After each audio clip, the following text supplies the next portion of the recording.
9 महिन्यांपासून व्यापाऱ्यांच्या पुनर्वसनाचा प्रश्न प्रलंबित असून भिडेवाड्याच्या नूतनीकरणाचा सुरुवात जी आहे ती आता करण्यात येणार आहे असा दावा दुकानदार समीर धाडगे यांच्याकडून करण्यात आले।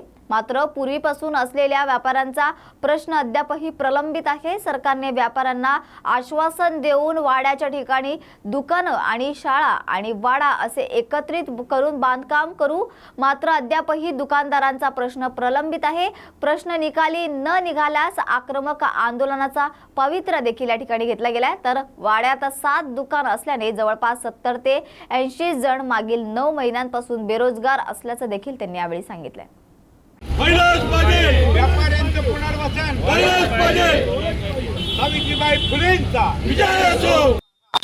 या चॅनेलवर काल रात्री मी एक बातमी पाहिली आणि त्या बातमीमध्ये अशा पद्धतीचा उल्लेख होता की या स्मारकाच्या पुनर्वसनानंतर इथले जे 22 व्यापारी आहेत त्यांचंही पुनर्वसन करण्यात आले आहे असं ते म्हणाले, परंतु प्रत्यक्षात मात्र ती नाही आहे आणि म्हणून यांना दिलेल्या आश्वासनांना हरताळ फासलेला आहे आणि त्याच्या विरोधात म्हणून ही मंडळी आपला संताप व्यक्त करण्यासाठी आली। धाडगे पाशंकर ही सगळ्यात महाराष्ट्रातली जुनी कंपनी फुलांची आज गेले 150-200 वर्ष ह्या जागेत आम्ही व्यवसाय करतोय।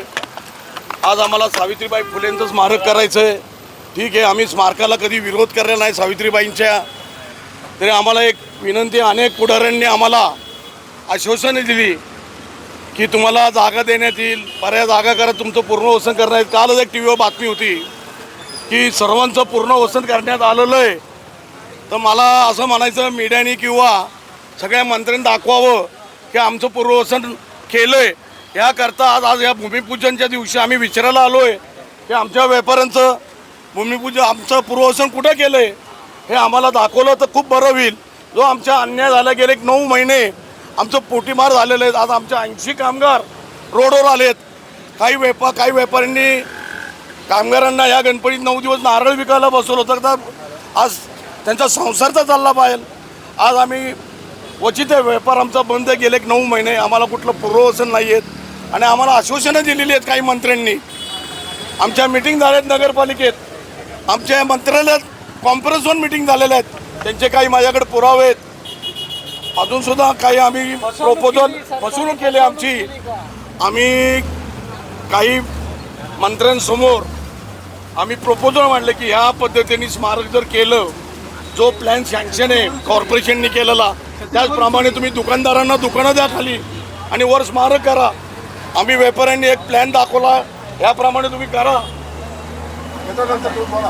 तर आता ह्याची किंमत आहे 35,000 रुपये। व्यापाऱ्यांनी आम्ही या आर्किटेक्टला दाखवलं की ह्या पद्धतीने जर केलं स्मारक तर खाली 8 व्यापारी त्यांचा संसार चालेल, ते बेघर होणार नाही। आणि जो प्लॅन सँक्शन केलेला आहे त्या प्लॅनप्रमाणे जर तुम्ही केलं तर साईडच्या जागा ह्या वाचतील आणि स्मारक हे मोठं होईल।